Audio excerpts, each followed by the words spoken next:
السلام علیکم ورحمت الله وبرکاتہ. د پښتونیار ټي وي چینل مینوالو د څو ورځو نه په سوشل میډیا باندې یو خبر گردش کوي چې یاره په سعودي عرب کې چې کوم دی نو مسافر پاکستانیان چې دی هغه غونډ نیسي او جیلونو ته اچوي. نو زه تاسو ته وایم چې دا ولې نیسي او دا خبره څومره ښه د پورې حقیقت دی. زه خپله په سعودي عرب جده کې چې کوم دی جاب کوم او دا وخت هم چې زه په کوم ځای کې په ګاډي کې ناست یم نو دا یو نارمل ځای نه دی بلکې د منسټري اف انټیریر چې کوم دفتر دی هغه د اتصالات کې زه دا وخت په ګاډي کې ناست یم. زه دلته کې ډیوټي کوم.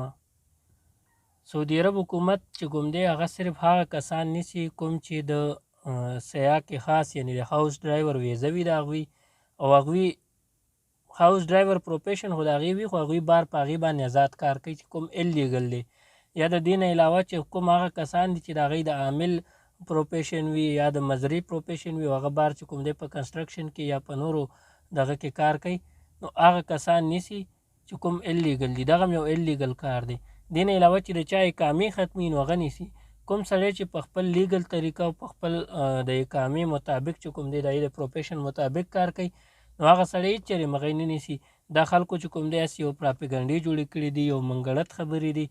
او زه نن هم دا چې کوم دی 2 ورځې چوټي وه جمعه هفته زه غونډه ورځ ګرځېدم په جده کې. نن هم زه دا چې کوم دی اوس په دې ساعت 2 سایټونو ته تللی یم راغم ما نه خو چا تپوس هم ونه کړو.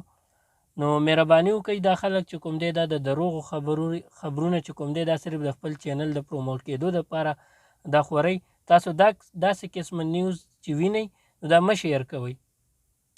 دا هسې چې کوم دی نو زموږ د دې ملک نه چې کوم دی د خلکو په ذهنونو کې چې کوم دی هغه نفرت پیدا کوي او حقیقت چې کوم دی هغه بل څه دی. والسلام. که دا ویډیو مو خوښ شو نو شیر کړئ.